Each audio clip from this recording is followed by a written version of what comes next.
Welcome to the Planted Runner. This is Coach Claire Bartholic, and I'm doing something a little different today. On my normal show, I usually either do interviews with running experts or inspiring runners, or I do solo coaching episodes where I take one topic and dive deep to help you become a better runner every single day. Well, this is something completely different. I was trying to brainstorm a way to get to know you better, to have you get to know me better, and to take you kind of behind the scenes in my process. And I came up with an idea that I shared with my email list. What if I showed you how I create training plans? So I threw it out there and said, hey, I'm thinking about doing a totally different kind of episode, a bonus episode. It will be off the cuff, just me talking, no scripts, very little editing, probably. And what I want to do is show you my method, what I do to create a training plan for any kind of runner. Because it is an art, it is a science, it is a little different for everybody. And if you want to learn how to coach yourself, you could take this advice and make your own training plan. So I got an amazing response. And I'm calling it the PR Training Lab. So here we are. I hopefully will also be recording this for YouTube so you can see me in person. I've changed my office around. It's got sort of this dark academia jungle vibe to it.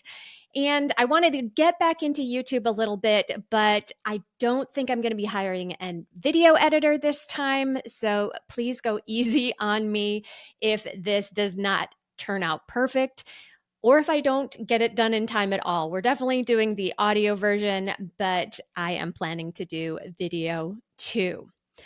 So, if you would like to enter to win, if this is a hit, if people like this style, first of all, go ahead and let me know by submitting a review to the show on Apple or put a comment on Spotify. That way I can tell if this is something that you like. If you don't like what I'm doing, that's fine. You can tell me that too, but sharing your opinion with reviews makes a huge difference, not only to the reach of the show, but you're actually directly communicating with me. So if you love this, if you would like to throw your hat in the ring and have your own training plan be created live, recorded live on the Planted Runner podcast, go ahead and enter at theplantedrunner.com/PR lab. So PR for personal record or planted runner, and then the word lab, LAB. All right, let's get started. So I randomly chose out of the entries Justine. So let's go ahead and open up her form. Justine is 40 years old and she heard about me on Instagram, which is very cool. If you haven't followed me on Instagram yet, I'm at The Planted Runner. And she is training for a race, let's see, November 13th, 2024, and it's a marathon. It's the Richmond Marathon. Okay, I've got some personal history with the Richmond Marathon. I ran 16 miles of the Richmond Marathon in Richmond, Virginia, and that was my one and only DNF. But I have trained lots and lots of runners who have run personal bests at Richmond. It's a great course. What happened to me is that I really got distracted. I had my young family with me and I didn't really fuel properly and at the right time. And I had been experimenting with caffeine pills. So I had tried them for a couple of long runs, slow, easy long runs. They seemed to work fine. But at mile 4, it was not fine. So I didn't have enough in my stomach. My heart started pounding. I started getting dizzy. And by mile 16, I knew I was meeting up with my family. And that was enough for me at the time. Justine, don't let that scare you away. Richmond is still a fabulous course. It is really fast. There are some hills. So you do have to think about that. So One of my favorite places to look at the course elevation is findmymarathon.com. You can go there and take a look at what the course looks like, but you can also do something really cool and create a pace band. Now, you don't have to pay for it and order it. You can just look at the times, but it will sync your goal pace or your goal finishing time to the course, and then you can choose which kind of strategy you want.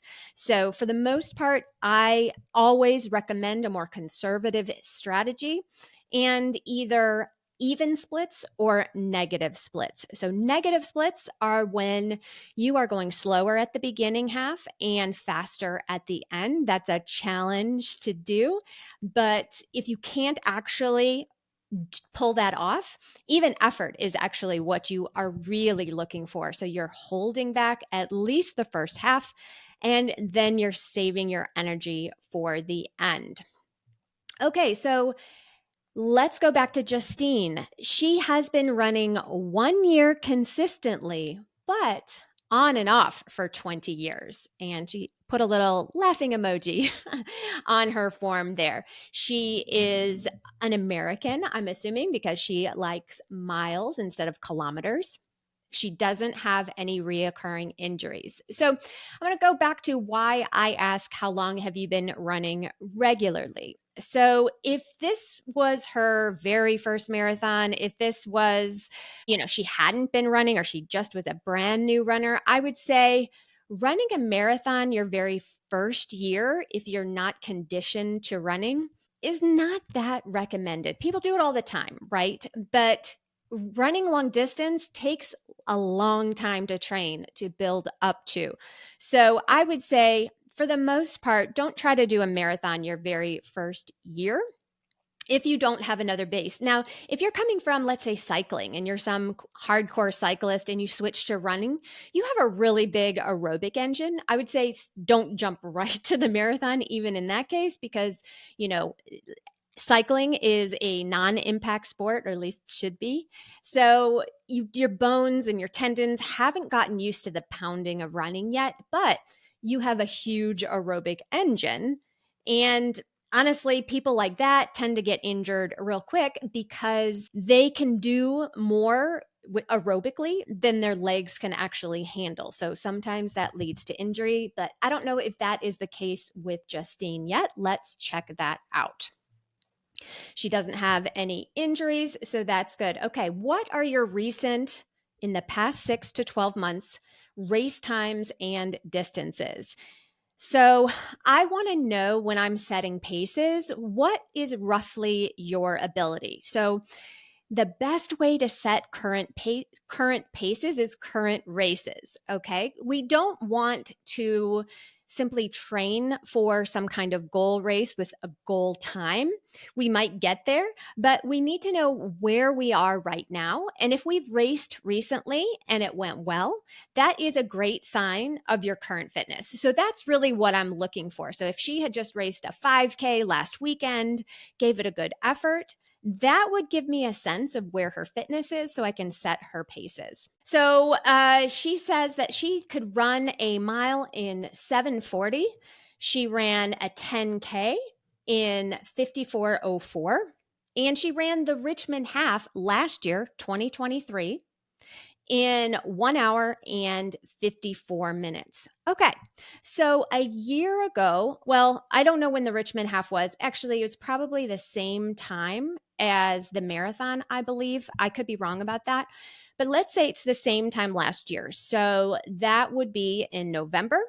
So that is starting to be a little longer. We don't know what's happened in her fitness between then and now. We're going into summer here as I record this. So let's just assume that is her current fitness. Now, I'm going to be plugging this into a calculator to sort of figure out what her approximate paces should be. But a good rule of thumb that works for most people is to take your halftime, double it, and then add 10 minutes. And that should roughly be your marathon time. Now, of course, this does not work for everybody. Everyone's on a bell curve. This is, some people are going to be better at the half than comparatively they are at the marathon. And that's usually because they haven't built up their endurance for the marathon distance yet. But given this, she's sub 2 hours, she will probably be in the 4 hour range, maybe 4:05, maybe 4:10. So that is what I would anticipate if she were in that kind of shape on marathon day. How many miles or kilometers per week do you typically run? And I want to know, what is her current schedule? What is her current amount of mileage? Is she running 5 miles a week? Is she running 50 miles a week? So, this is really important to set your training schedule based on where you are right now. We don't want to jump up in our mileage too fast, and we don't want to, stay the same. We still want to build when we're in a marathon cycle, but it's always got to be gradual and consistent.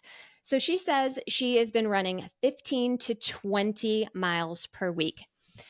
Now we're in May right now as I'm recording this. Her race is in November. So the marathon plan that I'm going to come up with for her is going to be 3 months away. So we still have some time to build up before her marathon cycle. So she does not have to have marathon cycle mileage right now. But I highly, highly recommend that people get up to at least 30 miles per week before they start that 3 month cycle. Now, your cycle, your marathon cycle could be longer, it could be shorter, it could be 12 weeks, it could be 16 weeks, whatever it is. But once you get into marathon specific training, we want you up to about 14 miles for your long run, about 25 kilometers if you're metric. If your weekly mileage, which will include your long run, of course, we want you to be about 30 miles. Now, again, you can do it with 25, you can do it with 55, you can do it with more, less. But really, once you start going under 30 miles, you're not quite as prepared. And so, yes, you can do it, but it is going to be a much more difficult journey, both during the training itself and on race day, if you haven't built up the consistent mileage. So it's consistency over intensity is the name of the game when it comes to the marathon. All right, which days of the week does she currently run? She runs Monday, Wednesday, Thursday, Friday, and Sunday. Okay, so she's running 5 days a week, taking 2 days off running. And we'll see what day she likes to have her long run, but I like to have the long run on a day where you're running the day before. I'll talk about that a little bit more later when we're making her schedule, but if she likes to run long on Sunday, I would like her to run on Saturday. If she likes to run long on Saturday, I would want her to run on Friday. So we'll see what she says about that. All right, which of the days do you prefer to run your long run? Ooh, she's a Friday long runner. Okay, that doesn't happen very often. So she is running the day before. She's running on Thursday. So this will work really well. How long is your average most recent long run? She is in the 7 to 8 mile range. That is perfectly fine being this far out from her race. She can build to 12 to 14 miles, something like that. Being at the 7 to 8 mile range right now, perfectly fine. What pace would you say is a very easy effort, relaxed pace for an average run? This is a pace so slow that you could talk the entire time, almost as easily as walking. She says 10 to 10:15 per mile. So for the metric folks, I cannot think live like this to switch it over into metric, but I promise you I will be doing metric ones. So I will think in your language when I'm doing metric. But doing this live, it is harder for me to translate. So you'll get the gist of it, but I promise I'll do a metric one soon. So the reason I ask this question is not because I'm going to be setting their paces based on this answer. I'm not at all. The reason I ask this question is because the vast majority of people who have not been trained before, who have not had a coach before, run their easy runs too fast. It's not really easy. So there'll be people who are running, let's say they're a 4 hour marathoner. A 4 hour marathoner, that pace is roughly 9:06 per mile. They will say that their easy run is 9:15. And that's not what we want happening. We don't want to be running marathon pace for our easy runs. We want to be much, much slower. So Justine is 10 to 10:15, she says, for a very easy run. I would say that's probably pretty good for a 4 hour marathoner. I like to see it even slower than that, but I will give a minute, a minute slower per mile off the marathon pace. But ideally, we want to be going even slower than that to make sure it's truly aerobic, to make sure we're actually getting recovery on easy runs, and to really make the bulk of our training easier. That means we can run a little bit more. That means we can run our speed days a little bit faster. Running easy creates so many benefits that it's really, really important to take it super, super slow. You still want to be running, which is hopping from one foot to the other, but you don't want to be running any kind of race pace. You should be breathing as easily as you would be walking. All right. I asked her what day she wants to run her speed day. She says Wednesday, and she's running long on Friday. So I'm probably going to move that around just a little bit. I like to remember I said we like to run the steady before the long run. Actually, I didn't explain the steady part, but I like to have people running the day before the long run. And sometimes I will do a steady run, which is a medium paced run the day before the long run to make the long run feel a little harder without it actually being longer. So if we are doing that on Thursday, we don't want to have speed the day before. We don't want to have two speed days in a row. Even if it's a moderate pace, we want to spread those out just a little bit more. All right. Which day of the week do you take a full rest day? Full rest days are highly recommended. Very, very few people can get away with running every single day. Yes, the elites do it. Yes, the elites are running doubles. They're running hundreds of miles a week. Very, very few people, unless they're highly, highly trained for many, many years, can get away without rest days. It is highly recommended. And I don't mean as a rest day that you're flat on the couch watching Netflix, eating bonbons all day.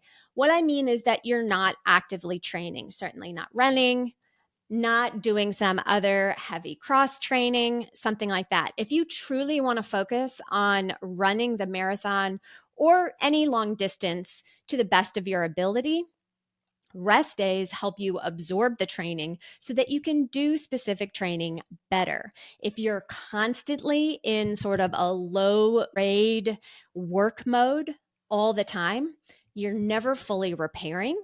And then you're never fully able to do your speed day, your long runs with the kind of intensity and with the kind of freedom from effort that you will need to be able to improve. So let's see what Justine says. I generally don't take full rest days unless I really need to. So I'm definitely going to recommend that she does that, but let's see if we can learn a little bit more.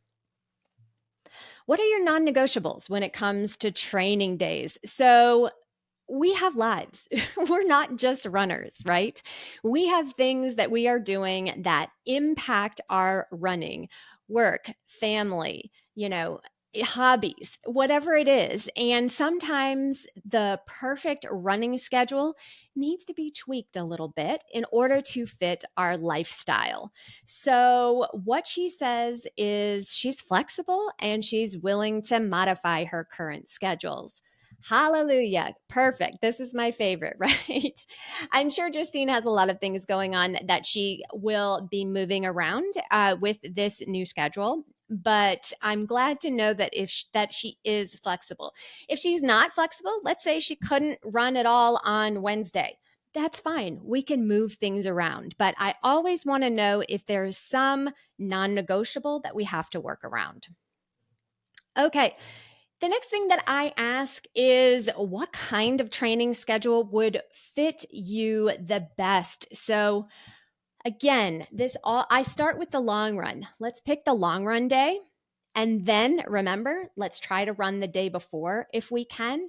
And then we want to spread out our speed day 2 days or 4 days later. Now, beginner runners will need just maybe one speed day a week. More advanced runners or people that are younger or can handle it better, I definitely am going to be giving you 2 speed days a week, at least most weeks, not all the time. Now, remember, she liked to run on Friday. Let's see what she picked. She's willing to have the long run on Saturday, speed days on Monday or Wednesday, and then run Friday. Okay, well, we can work with that. We can work with the Friday run, but she says she's willing to mix things up. So let's go ahead and give it to her on Saturday. Next, I ask, what are your favorite kinds of running workouts? She says intervals. Ooh, she likes the speed work. That's great. People either love it or hate it. So it's nice to know what you like. It doesn't mean that I'm only going to give you stuff you like. Absolutely not. Part of being a long distance runner is facing things that you don't enjoy. I promise it's not a walk in the park all the time. It is, a lot of it is mental, thinking about how to get through tough situations. So she said intervals was her favorite. And now, what is your least favorite? What does she struggle with? All right, consistent pacing and holding on for long distances. All right, this is an interesting answer. So, consistent pacing, let's talk about that. Pacing is a skill. It is something that you have to work on all the time. And part of the reason is because it's a moving target. Your fitness will get better and better, or sometimes you'll have a setback. Things happen, life happens. So, what feels easy now will feel super easy later, and sometimes vice versa. What feels really hard now will not be so hard as you get fitter and fitter. And so, if you have an idea in your mind what an X pace is, that will change. So, the key to consistent pacing is just practice, practice, practice. I like to practice pacing at a track. If you don't have a track available to you, there's plenty of ways to do it without a track. But the reason a track is so nice is because it's perfectly measured. There are no distractions. There's no cars. There's no people pushing strollers, none of that. And you can do the same thing over and over and over again until you develop that muscle memory. That is something you can also do in the wild. You can do it at the park, you can do it on the roads, and it's actually really good to practice on the treadmill if you have access to that. So, consistent pacing is extremely important, and it is something that you're constantly going to have to work on, constantly going to have to tweak. All right, holding on to long distances. That is also something that she struggles with. So, that again is another thing that we are training to do. So, by running slow, that is how we train, because we can progressively get those distances longer and longer and longer when we are running slow. When we're running sort of that medium effort, we're going to just fade out a lot sooner. So, getting time on your feet, getting those long runs up, that is how we are going to overcome that. What kinds of non-running physical activities or cross training do you do? This is an important question because, again, we're not training in a bubble. What else are you doing in your life? Let's see what she's got. Strength training, 3-ish days a week, Pilates once a week, Orange Theory once a week. Okay, so strength training 3 days a week. Awesome, perfect. That's about how much I want you strength training when you are in a marathon buildup. When you are between cycles, let's say just finished your marathon or your half, whatever your goal is, and you've got 6, 8 weeks before you need to start working on anything else, bumping up the strength training, getting really strong in between those cycles is a great idea. So at this point, I would say, Justine, you could bump that up now. And when it's time, 14 weeks or so away from Richmond, 3 days a week is just perfect. Pilates once a week. So Pilates is great because it is mainly a mobility type exercise. Yes, it is strength as well. You can get very strong in Pilates. There's a lot of really good runner specific stuff in Pilates. So it's also similar to yoga. So you're getting nice range of motion. So Pilates once a week, absolutely perfect. Love that. Keep that in. Orange Theory. Okay. Orange Theory is something that I kind of discourage. Again, perfectly fine to do right now. You're in the in between period. You've got a few months before you need to buckle down for marathon training. But Orange Theory is highly aerobic cardio type work. Yes, it is strength, but it is much more than you need aerobically. You need to be spending your aerobic time running, not doing Orange Theory.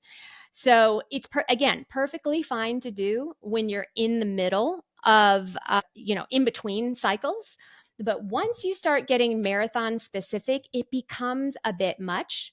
And if you do it before a speed day or before a long run, you are not going to be able to be strong enough to do that speed work or do that long run to the best of your ability. So I would say perfectly fine to do it now. But as you get closer to the marathon, that's something that I would recommend that you phase out. Okay, so again, she strength trains 2 to 3 times a week. That is absolutely perfect. That is what I will assign to her when I write her schedule. Now, nutrition. What are your biggest struggles with nutrition? So, Justine says consistency and fueling with whole foods. All right, consistency. Boom. That's honestly the secret to life, right? It is the secret to everything, the secret to marathon running, the secret to business, the secret to parenting, the secret to gardening. Consistency is absolutely everything. It is so boring to talk about, but consistency over intensity is how you do everything. So, what I say, if you're having trouble with consistency, is you've got to make things a habit, not rely on discipline.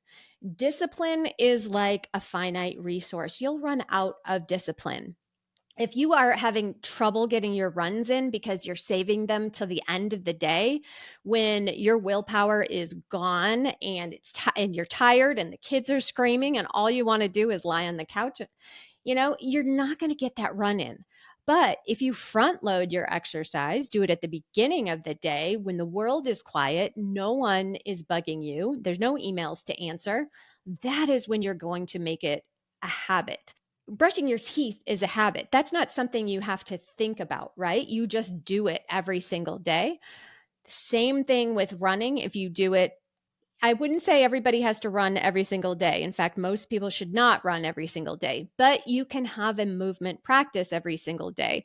So maybe you are doing running one day, maybe you're doing mobility the next day, maybe you're doing Pilates or running the next day, but you have a set period of time that is just for you and your health and fitness. Protect that with everything you have. You deserve it. Like they say, put your oxygen mask on first before helping others. Your fitness is your priority. So front load it if you can. Now, I know there are a lot of afternoon runners that are very successful. That is great. There's nothing wrong with that. That is fine. But they make it a habit. They make it a part of their schedule. It is an appointment that they make for themselves. So you really have to prioritize it, whether you are running a marathon or not. This is something that we all have to do to be better people, better parents, better spouses, all of these things. We need to prioritize ourselves for just a little bit of time. every single day to make it a habit. Whole foods. So yeah, sometimes keeping up with the whole foods, if you really want to have a whole foods, plant-based or not lifestyle, it can take some time. Cooking takes more time than ordering out. I would say the goal should be mostly whole foods, but don't be afraid of some convenience foods. Some convenience foods can really, really help. And I would say, you don't have to be perfect with any of this. Try, if you're really struggling, just try, one day a week. Try then 2 days a week. Just start slow and keep incorporating things into your life. What are your biggest struggles mentally when it comes to success and performance? Competitive with myself and keeping positive self talk. Okay, well, this is really important. And this is why I asked this question. And this is why I have come up with mental training tips that I give every athlete every week. I give them things to work on, just like a running workout, that help you build your positive self talk and your mental strength. So, being competitive is great. It pushes us forward. Comparison is not the thief of joy. It doesn't have to be, at least. It inspires us to push forward. So if you're competitive with yourself, try to twist that into a positive light. You want to be better, you want to improve. Doesn't mean there's anything wrong with you right now. You are great just the way you are. But that doesn't mean that you don't want to improve and get even better. Positive self talk, that is also a practice. That is something just like pacing that you can learn, that you can practice. So, I've got, again, lots of exercises to work on positive self talk on this podcast. I do the mental strength minute, usually talking about how you can shift the negative self talk. So, I will be giving you exercises every single week to work on that. And I promise if you do those every single week, especially on your hard days, it will improve in the 14 weeks. What are you hoping to learn or gain in this training cycle? Consistent pacing, endurance, and first marathon? Justine, I didn't know it was your first. Okay, maybe that changes some things that I've said. Okay, so consistent pacing, great one. We talked about this a little bit before. Great to practice on the track. Another thing to think about with consistent pacing, and it might be counterintuitive, is it is not actually your pace you need to work on as much as your strategy. So if you are trying to do intervals consistently, don't just run out of the gates and try to hit the mark right away.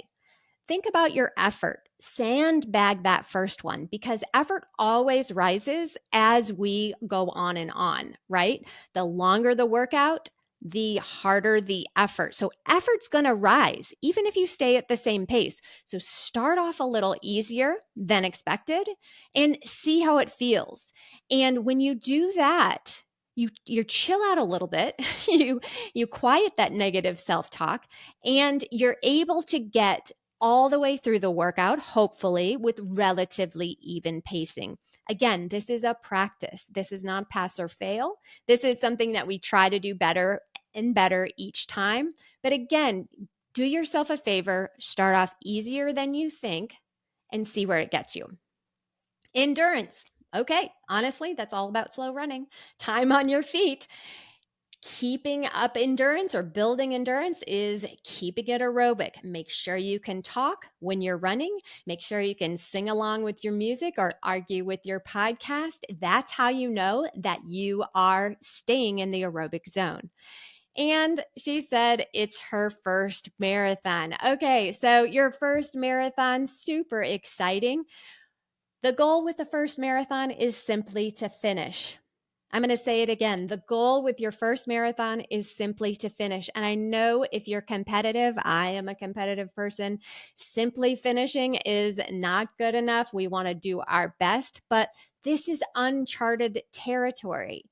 We are not going to be running a marathon to train for a marathon. I am not going to give Justine a 26-mile practice run. There are no dress rehearsals for the marathon. It's just too long to train for the actual distance of the race. And that's another reason I do the steady before the long run, because we're simulating a longer long run without the negative benefits of running too long on a single run. So, with the first marathon, we're going to prioritize that endurance as much as possible. So, getting those miles in, time on your feet.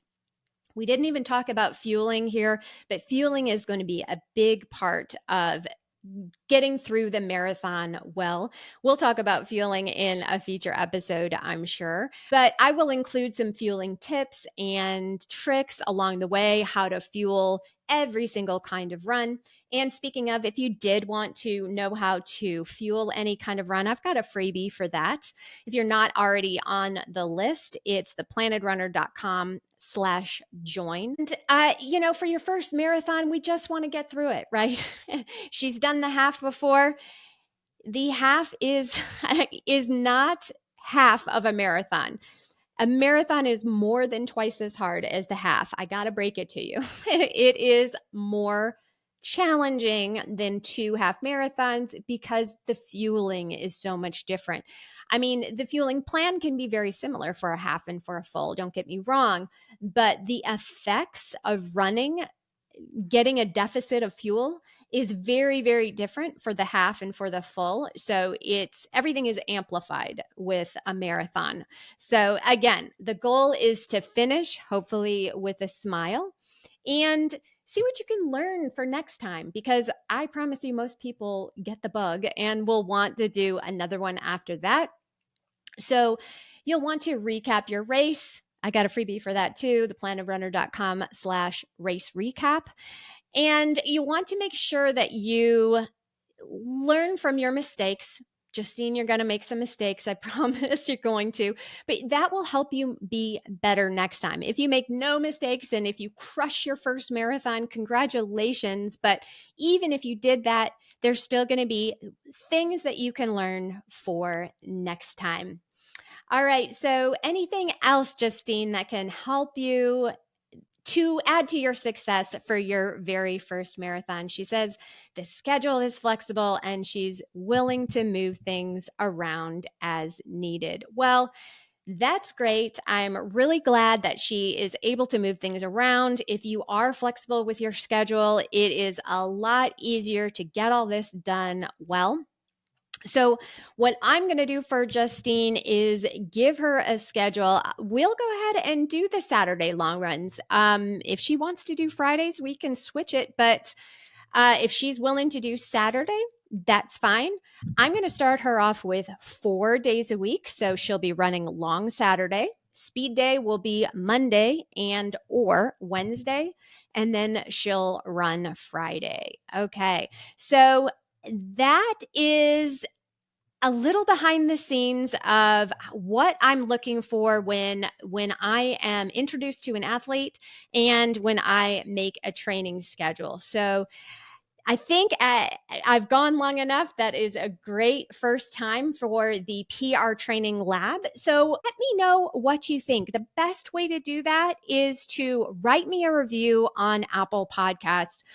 Let me know if you want more of this style of podcast, because I've had a lot of fun just really kind of answering these questions that come up. I think about this stuff all the time. Obviously, I didn't get a chance to actually fill in her schedule as I'm talking right now. If you think that part would be helpful, I can do that on the next one. And what I'm really loving about this is I'm learning so much about you. I love the change, the things that I see from you guys. No training plan is ever the same. I don't make generic training plans. You can get those all over the internet. That's not my style. I really love learning as much as I can about you before making a custom plan that will fit you.